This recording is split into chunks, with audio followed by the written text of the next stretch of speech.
मंजिल मिलती नहीं तब तक लड़ते रहेंगे यारो, मंजिल मिलती नहीं तब तक लड़ते रहेंगे यारो, मंजिल मिल भी जाएगी बस खुद से मत हारो।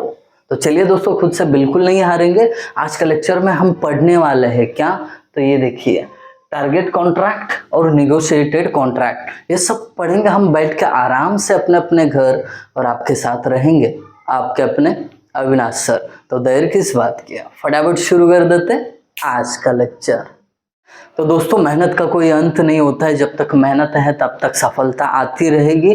तो आज मेहनत हम करने वाले हैं टारगेट कॉन्ट्रैक्ट और निगोशिएटेड कॉन्ट्रैक्ट समझने पे। कभी आपको पूछा जाए right A short note on target contract और निगोशिएटेड कॉन्ट्रैक्ट, तो आप सजग रहना कि आपको ये आना चाहिए। तो चलिए आ जाएगा, शुरू कर देते हैं। बट उससे पहले अभी तक आपने चैनल को सब्सक्राइब नहीं किया है तो फटाफट कर दो, ये सही मौका है, अच्छा मौका है, ठीक है। दोस्तों के साथ भी शेयर कर दोगे, ये भरोसा है मुझे।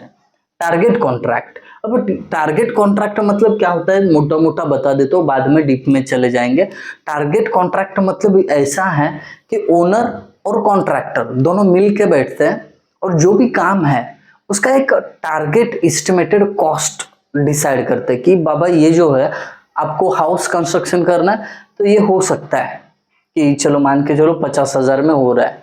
50,000 में आजकल कुछ नहीं होता है, बट मान के चलो 50,000 में हो रहा है, तो 50,000 ये टारगेट वैल्यू होता है।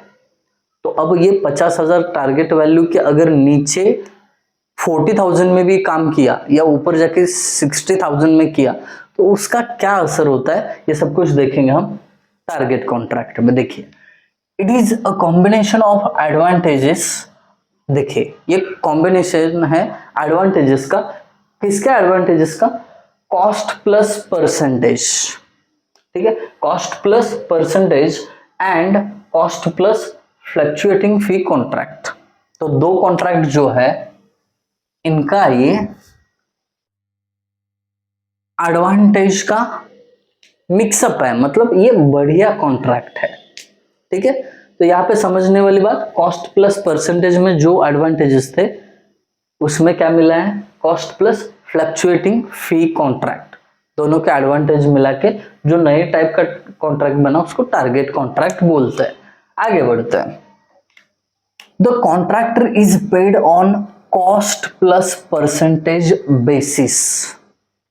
यहाँ पे ध्यान से देखिए, जो भी कॉन्ट्रैक्टर है उसको किस बेसिस पे किया जाएगा, देखिए, कॉस्ट प्लस परसेंटेज बेसिस पे फॉर द वर्क एग्जीक्यूटेड। पहली चीज, उसने जितने भी अमाउंट का काम किया, जितना भी खर्चा आया उसको उतना मिलेगा, प्लस उसमें उसका जो प्रॉफिट परसेंटेज था कि आपका अगर समझो 10,000 का काम हुआ है तो आपको बोला गया है कि 20% आपका प्रॉफिट मिल जाएगा उस पर, तो 10,000 प्लस उस 10,000 पे 20% प्रॉफिट उसको देना है। ये क्या हुआ, यहां तक हुआ, डन। अब देखिए, और एक मजे की बात है, एंड और एक चीज मिलने वाली है उसको, and in addition he receives plus और माइनस, उसको ज्यादा भी पैसा मिल सकता है और माइनस भी मिल सकता है, मतलब कम भी मिल सकता है। ये किस पे डिसाइड है, ज्यादा या माइनस? देखिए, ऑन सेविंग, मतलब सेव किया तो एक्स्ट्रा का अमाउंट मिलेगा, अगर उसने एक्सेस खर्चा किया तो फिर माइनस हो जाएगा। इसको समझने वाला है अच्छे से, डोंट वरी।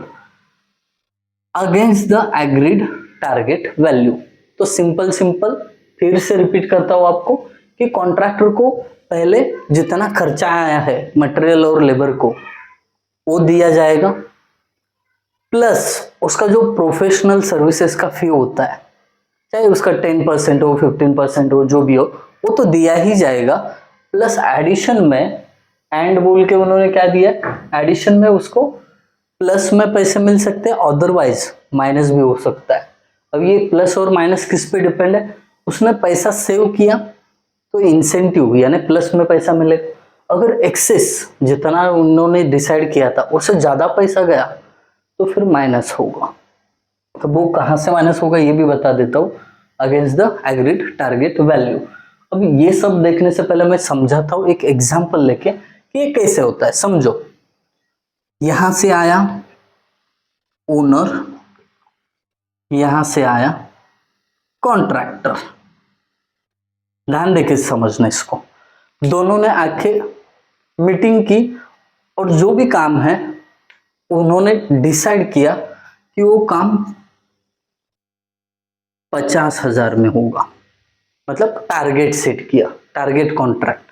अब देखिए, अब इस 50,000 पे कॉन्ट्रैक्टर को क्या मिलेगा, उसका जो फीस है वो तो मिलेगा ही, बट उन्होंने पैसा बचाया तो एक्स्ट्रा का पैसा मिलने वाला है। वो कैसे होता है देखिए, अगर कॉन्ट्रैक्टर ने यही काम 40,000 में करके दिया, डिसाइड तो हुआ 50,000 में करके दूंगा, बट वो काम हुआ कितने में, 40,000 में। उसने अच्छे अच्छे इक्विपमेंट यूज किए, अच्छे टेक्निक्स यूज किए, तो पैसा बच गया, 40,000 में हो गया। अब देखिए, अगर कॉन्ट्रैक्टर का प्रोफेशनल फी 20% था, तो कॉन्ट्रैक्टर को इस 50% का 50,000 का 20% मिलेगा, 20% ऑफ 50 के प्लस यहां पे बात की थी ना हमने प्लस की, प्लस जो यहां पे 10,000 बचा है ना, इसने 10,000 बचा है ना, इस पे भी कुछ अमाउंट अगर इन्होंने डिसाइड किया होगा कि जो भी अमाउंट सेव होगा, मतलब बचेगा, उसमें से 25% कॉन्ट्रैक्टर का और बचा हुआ ओनर का बच गया। तो ये पहले डिसाइड करना पड़ता है, 25% हो, 50% हो, जो भी हो, तो उसका कुछ स्पेसिफिक अमाउंट, चलिए 25% मान लेते, 25% ऑफ 10K, ये पूरा किसको मिल जाता है, कॉन्ट्रैक्टर को।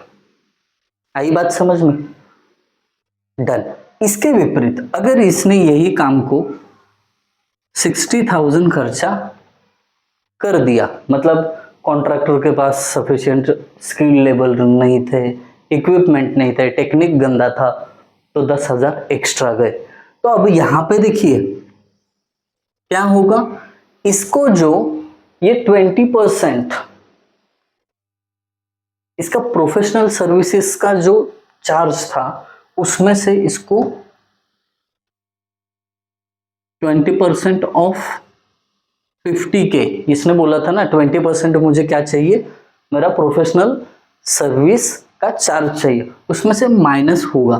क्या माइनस होगा, जो 10,000 एक्स्ट्रा गया है ना, उसका कुछ अमाउंट, अगर इन्होंने 25% सेविंग पे लिया है कॉन्ट्रैक्टर को, तो यहां पे 25% लेस भी हो सकता है। समझने की कोशिश करिए, ठीक है। जितना घाटा हुआ उसमें से 25% ये कॉन्ट्रैक्टर के फीस में से कट जाएगा।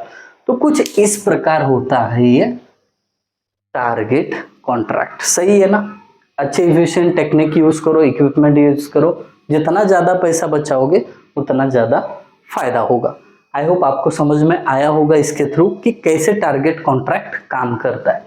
अब देखो, the target value is worked out by measuring the work after completion and valuing at previous agreed rate. मतलब ये दोनों वैल्यू को देख के टारगेट वैल्यू डिसाइड किया जाता है। मतलब 50K और 40K जो बीच का डिफरेंस आ रहा है, उसका परसेंटेज दिया जाता है या काटा जाता है कॉन्ट्रैक्टर के फीस से। वही बताया यहाँ पे, डायरेक्टली स्ट्रेट फॉरवर्ड एक लाइन है, वही यहाँ पे आपको दे देनी है ना।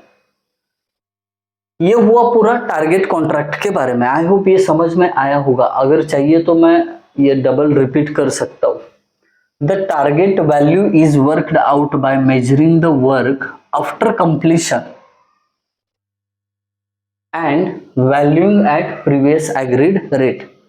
आपने पहले कितने पे एग्री किया था और कंप्लीशन के बाद कितना आपका खर्चा है, उसके बेसिस पे ये बीच का डिफरेंस है वो डिस्ट्रीब्यूट किया जाता है दोनों में। That's it. अब बढ़ते हैं निगोशिएटेड कॉन्ट्रैक्ट पे। आई होप आप सभी को ये समझ में आया होगा।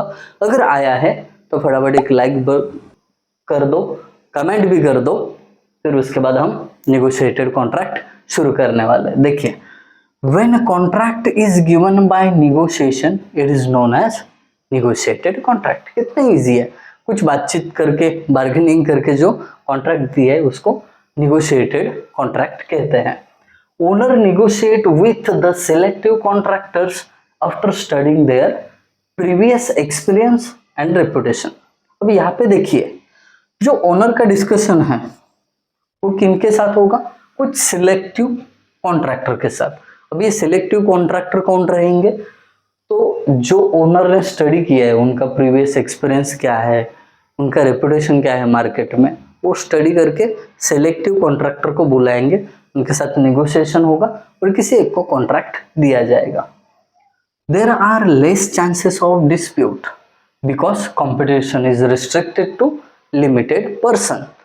अब सिलेक्टिव लोग ही बुलाए तो डिस्प्यूट का कोई बात ही नहीं आता। Such contracts are not suitable for PWD.